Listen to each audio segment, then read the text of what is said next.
अवधूत चिंतन श्री गुरुदेव दत्त सर्वांना श्री स्वामी समर्थ। स्वामींच्या आशीर्वादाने तुमचा दिवस अगदी आनंदात सुखात जावो। स्वामी कृपेने तुमच्या मनातील सर्व इष्ट मनोकामना स्वामी नक्कीच पूर्ण करोत, हीच स्वामींच्या चरणी प्रार्थना करते आणि आजच्या व्हिडिओला सुरुवात करते। तर पहा, आज आपण श्रीपाद श्रीवल्लभ चरित्रामृत या दिव्य ग्रंथाचं पारायण कसं करावं याविषयी माहिती घेणार आहोत। तर पहा, सर्वांनाच माहीत आहे दत्तात्रेयांचा पहिला अवतार म्हणजेच श्रीपाद श्रीवल्लभ, दुसरा अवतार म्हणजेच श्री नृसिंह सरस्वती स्वामी महाराज आणि तिसरा अवतार श्री अक्कलकोटचे श्री स्वामी समर्थ महाराज आहेत। तर पहा, श्रीपाद श्रीवल्लभ चरित्रामृत या दिव्य ग्रंथाचं पारायण कसं करावं, केव्हा करावं, त्याचे नियम कोणते आहेत याविषयी आपण माहिती घेणार आहोत। तर पहा, श्रीपाद श्रीवल्लभ चरित्रामृत या दिव्य ग्रंथाचं पारायण केल्याने काय होतं हे आपण अगोदर जाणून घेऊया। तर पहा, जर ज्यांना विवाह लवकर जमत नसेल, विवाह जमण्यास अडचणी येत असतील, त्यासाठी तुम्ही हे पारायण करू शकतात। त्यानंतर की ज्यांना संतान प्राप्तीमध्ये अडचणी येत असतील किंवा संतान झालं तरी त्यात काही ना काही दोष राहत असतील, त्यासाठी देखील तुम्ही श्रीपाद श्रीवल्लभ चरित्रामृत या ग्रंथाचं पारायण करू शकतात। त्याचबरोबर आर्थिक समस्यांचं निवारण होण्यासाठी देखील ह्या अतिशय सुंदर आणि पवित्र दिव्य ग्रंथाचं पारायण करू शकतात। त्याचबरोबर जे काही आपले पूर्वसंचित पापकर्म आहेत त्यांचा देखील नाश होतो ह्या पारायणाने। म्हणून आपण अगदी आर्थिक आपलं स्थैर्य प्राप्तीसाठी, त्याचबरोबर जे काही पूर्वसंचित पापकर्म आहेत ते निवारणासाठी, गरिबी दूर होण्यासाठी, त्याचबरोबर जे काही समजा चुकून गुरुनिंदा झाली असेल किंवा अनावधानाने जे काही आपल्या हातून पाप घडत असतात त्यासाठी, त्यांच्या परिहारासाठी देखील तुम्ही या ग्रंथाचं पारायण करू शकतात। म्हणजेच काय की आपल्याला चांगलं आरोग्य प्राप्त राहावं, आपल्या घरात सुख शांती समृद्धी नांदावी, भरभराट व्हावी, प्रत्येक कार्यात यशस्वी होण्यासाठी तुम्ही श्रीपाद श्रीवल्लभ या चरित्रामृताचं पारायण करू शकतात। अतिशय दिव्य असा ग्रंथ आहे, खूप सुंदर त्यात सांगितलेलं आहे। कारण जेव्हा तुम्ही या ग्रंथाचं पारायण करतील नक्कीच तुम्हाला छान आणि दिव्य अनुभव जरूर मिळतील। म्हणून कृपया जर तुम्ही ह्या ग्रंथाचं पारायण केलेलं नसेल तर एकदा तरी जरूर करा, कारण एकदा केलं की नंतर आपण पुन्हा पुन्हा याचं पारायण करत असतो। म्हणून श्रीपाद श्रीवल्लभ चरित्रामृत या दिव्य ग्रंथात श्रीपादांच्या अतिशय सुंदर अशा लीलांचा तो संग्रह आहे। त्याचबरोबर श्रीपाद श्रीवल्लभ चरित्रामृत हा जो ग्रंथ आहे त्याच्यातच की त्यांचा पुढचा अवतार म्हणजे श्री नृसिंह सरस्वती स्वामींच्या अवतारात काय काय घडणार आहे हे देखील श्रीपाद श्रीवल्लभ चरित्रामृतातच लिहून ठेवलेलं आहे। म्हणून ज्यांनी गुरुचरित्र अगोदर वाचलेलं असेल तर त्यांनी जर श्रीपाद श्रीवल्लभ चरित्रामृत ग्रंथ पठन केला तर त्यांच्या लक्षात येईल की ज्या घटना श्रीपादांच्या काळात घडलेल्या आहेत त्यांचा पुढे जो संदर्भ आपल्याला पाहायला मिळतो गुरुचरित्रामध्ये, तर ते तुमच्या लगेच लक्षात येईल। अतिशय सुंदर आणि खूप सुंदर अनुभूती देणारा हा ग्रंथ आहे, म्हणून कृपया जरूर पठन करा। तर आता किती दिवसात आपण ह्या ग्रंथाचं पारायण करू शकतो? तर 7 दिवसाचं देखील तुम्ही पारायण करू शकतात। तर त्यासाठी नियम कोणते असणार आहेत? अगदी 3 दिवसाचं केलं तरीही चालू शकतं, कारण बऱ्याच वेळेला जर समजा जास्त वेळ नसेल आणि तुम्ही जॉब वगैरे करत असतील, तुम्हाला अगदी 3-4 दिवसासाठी जर तुम्ही घरी राहणार असेल, सुट्टी असेल किंवा अजून काही असेल त्यासाठी तुम्ही करू शकता। त्याचबरोबर समजा तुम्ही पिठापूरला गेले, कुरवपूरला गेले किंवा जे कोणते दत्तक्षेत्र आहेत, तीर्थक्षेत्र, त्या ठिकाणी गेले आणि तुमची जर इच्छा असेल तर श्रीपाद श्रीवल्लभ चरित्रामृत या दिव्य ग्रंथाचं पारायण तुम्ही अगदी एका दिवसात करू शकतात किंवा 3 दिवसात केलं तरी चालतं, 7 दिवसांचंही करू शकतात। पण जर पहिल्यांदाच वाचणार असतील तर एका दिवसाचं चुकूनही करू नका, कारण फक्त ते वाचलं असं ते होईल, पण त्यात जे सांगितलेलं आहे त्याचा अर्थ तुमच्या लक्षात यावा म्हणून 3 दिवसाचं किंवा 7 दिवसाचं जरूर करा। त्यानंतर की फक्त ह्या ग्रंथात काय आहे हे जर तुम्हाला समजून घ्यायचं असेल तर त्यासाठी तुम्ही हा ग्रंथ अगदी 7 दिवस न वाचता तुम्ही 9 दिवस वाचला, अगदी 11 दिवस वाचला, 15 दिवस तुम्ही रोजची 2-2, 3-3 अध्याय अशा पद्धतीने वाचली, जसं जमेल तसं तुम्ही फक्त समजण्यासाठी तुम्ही पठन केला तरीही चालू शकतं। फक्त जेव्हा आपण यात नेमकं काय सांगितलेलं आहे हे माहिती करून घेण्यासाठी, श्रीपादांचा आशीर्वाद प्राप्त करण्यासाठी जर तुम्ही पठन करणार असतील तर त्यासाठी दुसरे कोणतेही नियम पाळण्याची आवश्यकता नसते। फक्त आपण बेडवर बसून वाचायचा नाही, इतर कुठेही बसून तुम्ही हा अध्याय वाचू शकतात। म्हणजे हा ग्रंथ वाचू शकतात। त्यानंतर जर समजा तुम्हाला याचं अगदी व्यवस्थित 7 दिवसाचं पारायण करायचं असेल तर यात जेवढी अध्याय आहेत तर त्या सर्व अध्यायांचं तुम्ही तुमच्या पद्धतीने देखील विभागणी करू शकतात किंवा श्रीपाद शिवल्लभ चरित्रामृत या ग्रंथातच अगदी सुरुवातीलाच त्यांनी 7 दिवसांचं पारायण करण्यासाठी पहिल्या दिवशी किती अध्याय वाचावे, दुसऱ्या दिवशी कोणते अध्याय वाचावे अगदी सविस्तर दिलेलं आहे, त्यामुळे काळजी करण्याचं कारण नाही। त्यानंतरची महत्त्वाची गोष्ट की हे पारायण करताना कोणते नियम पाळावे। तर जेव्हा तुम्ही कोणतंही पारायण करतात तर तेव्हा महत्त्वाचा नियम असतो की मांसाहार करायचा नाही। जेव्हा तुम्ही संकल्पयुक्त करतील किंवा संकल्प नाही केला तरी देखील मांसाहार करून हे वाचायचं नसतं। त्यानंतर दुसरा नियम की जेव्हा तुम्ही संकल्पयुक्त पारायण करत असतात तर हे गुरूंचं आहे, अतिशय दिव्य असा हा ग्रंथ आहे, अक्षर सत्य असा हा ग्रंथ आहे, म्हणून जेव्हा तुम्ही याचं पारायण करतील त्यावेळेला महत्त्वाची गोष्ट की सुरुवातीला संकल्प करायचा, नंतर मग आता संकल्प कसा करावा हे मी नेहमी सांगते पण आता थोडक्यात सांगते। समजा तुम्हाला 7 दिवसाचं हे पारायण करायचं आहे तर पहिल्या दिवशी सुरुवात कोणत्या दिवशी करावी, अगदी तुम्ही गुरुवारी केलं तरी चालू शकतं किंवा कोणत्याही दिवसापासून सुरुवात केली तरीही चालू शकतं। त्यानंतर की ज्या दिवशी तुम्ही वाचायला सुरुवात करणार असतील तर संकल्प फक्त पहिल्याच दिवशी करायचा असतो, एकदाच संकल्प केला जातो। संकल्प करताना आपल्या हातात पाणी घ्यायचं, अक्षता घ्यायच्या, पुष्प घ्यायचं, त्यानंतर आपलं स्वतःचं नाव बोलायचं, गोत्र बोलायचं आणि मग नंतर हे पारायण तुम्ही कशासाठी करताय, जर तुमची कोणती इष्ट मनोकामना पूर्ण होण्यासाठी करणार असतील ते महाराजांना सांगायचं आहे किंवा कोणती संकटं असतील ती दूर होण्यासाठी करत असतील तशा पद्धतीने आपल्या मनातील इच्छा स्वामींना महाराजांना सांगायच्या आहेत आणि त्यानंतर हे पारायण तुम्ही 7 दिवसाचं करणार आहात तर तेच देखील सांगायचं आहे आणि त्यानंतर की हे पारायण महाराजांनी अगदी व्यवस्थित पूर्ण करून घ्यावी अशी त्यांना नम्र विनंती करायची आणि तळ हातातील पाणी ताम्हणात सोडायचं। त्यानंतर ते पाणी तुम्ही इतर झाडांना टाकू शकतात, जे कोणते आपण झाडं लावलेले असतात त्यात तुम्ही ते टाकू शकतात। अशा पद्धतीने संकल्प करायचा, 7 दिवस पारायण हे वाचायचं आहे। तर हे पारायण तुम्ही केव्हाही वाचू शकतात। ज्या पद्धतीने गुरुचरित्राचे नियम असतात की आपण पहाटे ते 3 वाजेपासून तर संध्याकाळच्या 4 वाजेपर्यंत वाचू शकतो, फक्त दुपारी 12 ते 12:30 किंवा 12 ते 1च्या दरम्यान गुरुचरित्र ग्रंथ किंवा इतर कोणतीही सेवा करायची नसते। त्याच पद्धतीने याचं आहे, पण श्रीपाद शिवल्लभ चरित्रामृत हा ग्रंथ तुम्ही अगदी संध्याकाळी पठन केला तरीही चालू शकतं, फक्त संध्याकाळी 4 वाजेपर्यंत वाचावं असा याचा नियम नाही। अगदी तुम्ही काही अध्याय सकाळी पठन केले, राहिलेले अध्याय तुम्ही दुपारी म्हणजे 12 ते 1ची वेळ सोडून त्यानंतर तुम्ही दुपारी किंवा अगदी संध्याकाळी पठन केलं तरीही चालू शकतं। त्यानंतरची गोष्ट की जेव्हा तुम्ही ह्या ग्रंथाचं पारायण करतात तर त्यावेळेला संकल्पयुक्त असेल तर अर्थातच पराण न घ्यायचं नाही, कारण आपण संकल्पयुक्त करत आहोत म्हणून आपल्याला त्या पारायणाचं संपूर्ण फळ मिळावं म्हणून परान्न शक्यतोवर घेऊ नये। ते का घेऊ नये त्याच्या मागे अनेक कारणं असतात म्हणून ते घेऊ नये। त्यानंतरची तिसरी गोष्ट म्हणजेच जर महिला करत असतील तर मासिक धर्म गेल्यानंतर तुम्ही पारायणाला सुरुवात करा। नेहमी मासिक धर्म गेल्यानंतरच सुरुवात करावी की जेणेकरून आपल्याला अडचणी येत नाही। बऱ्याच वेळेला आपण पारायण करण्याची इच्छा झाली की आपण अगदी सुरू करतो आणि मध्येच मग खंड पडतो, तर खंड पडू देऊ नका, कारण घरातील कोणी वाचण्यासारखं नसतं किंवा शेजारी वगैरे कोणी नसतं, मग अशा वेळेला आपल्याला देखील काळजी वाटत असते। त्यापेक्षा महिला करत असतील तर मासिक धर्माचे अगदी 6 दिवस गेल्यानंतर मग तुम्ही पारायणाला सुरुवात करू शकतात। त्यानंतरची गोष्ट की हे पारायण करताना पाटाची मांडणी करावी का, तर बघा पाटाची मांडणी केली तर अतिउत्तम, नाही केली तरी देखील हरकत नसते।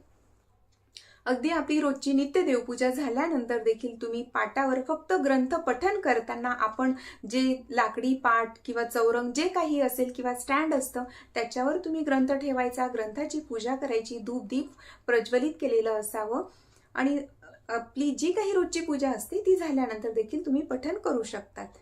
त्याचबरोबर हे पठन करताना कपडे कोणते घालावे, शक्यतोवर आपण काळ्या रंगाचे कपडे कोणतीही देवपूजा करताना वापरू नये। काळ्या निळ्या रंगाचे कपडे सोडून तुम्ही कोणत्याही रंगाचे स्वच्छ धुतलेले कपडे परिधान करू शकतात। त्यानंतर की आता समजा काहींना हे पारायण करताना अगदी व्यवस्थितच करायचं असेल, त्यांच्याकडे वेळ असेल आणि त्यांची स्वतःची इच्छा असेल, तर तुम्ही छान अशी पाठाची मांडणी करू शकतात. तर मांडणी कशी करावी? ज्या पद्धतीने गुरुचरित्राचं आपण ग्रंथ पठन करत असतो तेव्हा जशी मांडणी असते अगदी तशीच आपण मांडणी करायची. लहानशी रांगोळी काढायची, त्यावर चौरंग ठेवायचा, पिवळ्या रंगाचं वस्त्र अंथरायचं आहे, लाल किंवा पिवळ्या रंगाचं. त्यानंतर तिथे कलशाची स्थापना करायची आहे. सुरुवातीला आपण दीप प्रज्वलित करून पाठाची मांडणी करायची आहे. गणपती बाप्पांची स्थापना करावी, कलशाची स्थापना करायची. दत्त महाराजांचा किंवा स्वामींचा किंवा श्रीपाद शिवल्लभांचा फोटो असेल, मूर्ती असेल, त्यांची स्थापना करायची आहे. आणि मग नंतर चौरंगाच्या आजूबाजूला छान रांगोळी काढायची आहे. त्या ठिकाणी आपण जेव्हा मूर्ती असेल तर मूर्तीला छान अभिषेक घालून मग तिथे आपण स्थानापन्न करायची आहे. अशा पद्धतीने आपण मांडणी करायची पाठाची. त्या ठिकाणी तुम्ही फळं ठेवू शकतात, श्रीफळ ठेवू शकतात. नंतर नैवेद्यासाठी खडी साखर किंवा फळं असतील, जे काही असेल, दूध असेल, तेही तुम्ही अर्पण करू शकतात. अगदी छान अशी मांडणी करून गणपती बाप्पांची पंचोपचारी पूजा करायची, कलशाची पूजा करायची, स्वामींची पूजा करायची. अशी छान पाठाची मांडणी करायची, पुष्प अर्पण करायचं, पंचोपचारी पूजा करून मग ग्रंथ पठणाला सुरुवात करू शकतात. त्यानंतर की जेव्हा तुम्ही हे ग्रंथाचं पारायण सुरू करतील तर शक्यतोवर पहिल्या दिवशी तुम्ही ज्या वेळेला पारायण वाचायला बसतील तर 7ही दिवस शक्यतोवर वेळ आणि जागा ही एकच ठेवली तर अजून चांगलं असतं. शक्य झालं तर प्रयत्न करा, नसेल शक्य तर थोडीफार वेळ पुढे मागे झाली तरी देखील हरकत नाही. कारण बऱ्याच वेळेला वेळेअभावी ह्या गोष्टी शक्य नाही झाल्या तर मग आपण पारायण करण्याचं टाळतो. त्यापेक्षा जमेल तसं, जमेल त्या पद्धतीने जरूर करा. पण जे ठराविक 2 ते 3 नियम आहेत ते जरूर पाळा. ते जसं मी अगोदर सांगितलं, मांसाहार आणि परान्न किंवा मासिक धर्म असेल. आणि समजा जर पुरुष हे पारायण करत असतील आणि घरातील महिला असतील किंवा मुली असतील, त्यांचा जर मासिक धर्म आला तर त्या वेळेला जे पारायणाला बसलेले आहेत तर त्यांनी त्यांचं जेवण वगैरे पाण्याचं वेगळं ठेवावं. त्याचबरोबर जेव्हाही तुम्ही पारायणाला बसतील तेव्हा अंगावर गोमूत्र शिंपडायचं आहे, घरात गोमूत्र शिंपडायचं आहे आणि मग नंतर ग्रंथ वाचायला सुरुवात करायची आहे.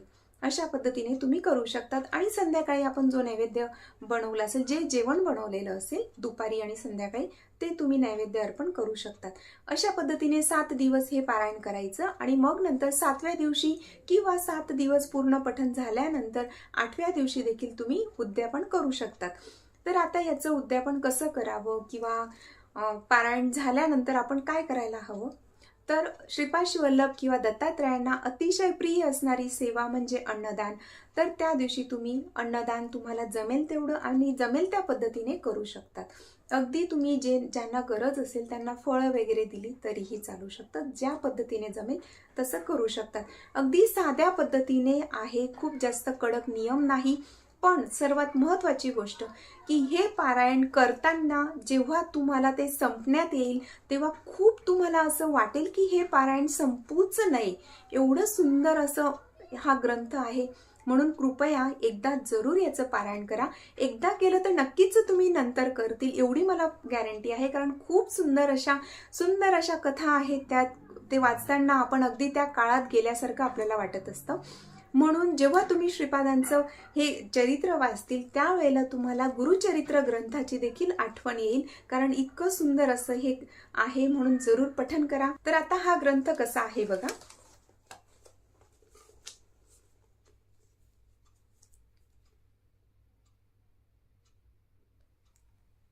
तर बघा, श्रीपाद शिवल्लभ चरित्रामृत हा अतिशय दिव्य आणि अक्षर सत्य असा हा ग्रंथ आहे. खूप सुंदर आहे.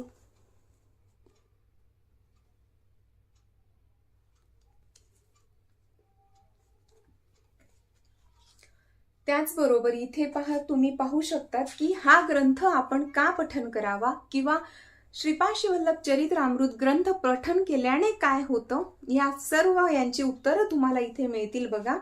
घरात शांती नांदते, सुखाची प्राप्ती होते, मनक्लेश निवारण होतात. त्याचबरोबर जर पितृदोष असेल ते देखील पितृदोषापासून मुक्ती होते. त्याचबरोबर आध्यात्मिक लाभ आणि पुण्यवृद्धी होते, कर्मदोष निवारण होतात, ऐश्वर्य प्राप्ती होते, दाम्पत्य सुख लाभतं. त्याचबरोबर व्यवसाय वृद्धी होते, शरीर आरोग्य प्राप्ती होते, दुर्गुणांपासून मुक्ती होते, जे काही प्रारब्ध कर्म आहे ते नाश होतं, त्यानंतर संतान प्राप्ती, लक्ष्मी कृपा कटाक्ष लाभ, असे बरेच फायदे तुम्हाला होतील, म्हणून जरूर करा. त्याचबरोबर त्वरित विवाह जमण्यासाठी देखील तुम्ही पारायण करू शकता. त्यानंतर ऋणमोचनासाठी, अनुकूल दाम्पत्य जीवनासाठी, जीवनात स्थैर्य प्राप्तीसाठी, सर्पदोष निवारणासाठी, लोकनिंदा परिहारार्थ, हरवलेले मूल सापडण्यासाठी, अष्ट ऐश्वर्य प्राप्तीसाठी आणि उज्ज्वल भविष्यासाठी अशा पद्धतीने तुम्ही ह्या ग्रंथाचं पारायण करू शकतात. खूप सुंदर असा हा ग्रंथ आहे, जरूर तुम्ही याचं पारायण करा. आणि सर्वात महत्त्वाचं की हा ग्रंथ कोणत्या भाषेतला आपण वाचावा, कारण श्रीपाद श्रीवल्लभ चरित्रामृत या दिव्य ग्रंथाचे अनेक अशा भाषांमध्ये आहेत हे ग्रंथ. म्हणून जर तुम्हाला पठण करायचं असेल तर जे आपले दिंडोरी प्रणीत श्री स्वामी समर्थ महाराजांचे केंद्र आहेत तिथे देखील आपल्याला श्रीपाद श्रीवल्लभ चरित्रामृत ग्रंथ मिळेल.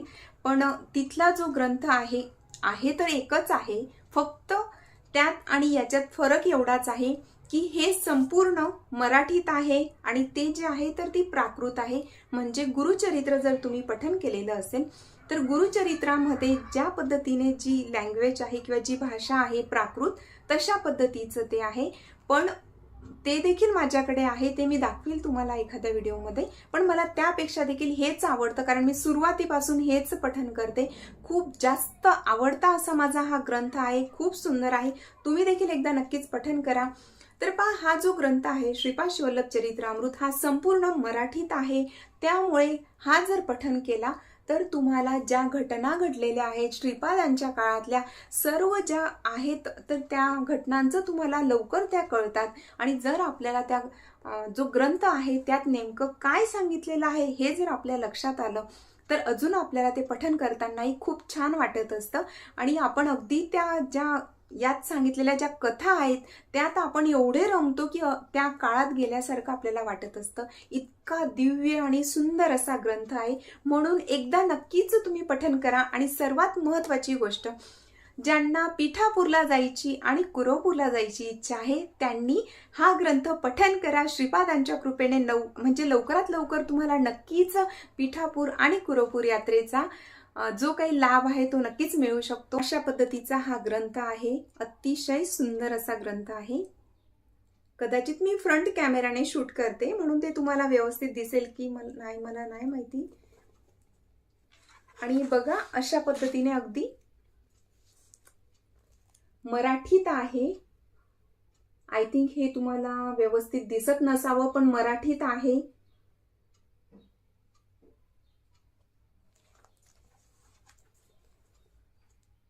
सुरुवातीचे काही जे अध्याय आहेत ते मोठे आहेत आणि नंतरचे अगदी लहान लहान आहेत. खूप सुंदर ग्रंथ आहे, कृपया जरूर तुम्ही पठण करा.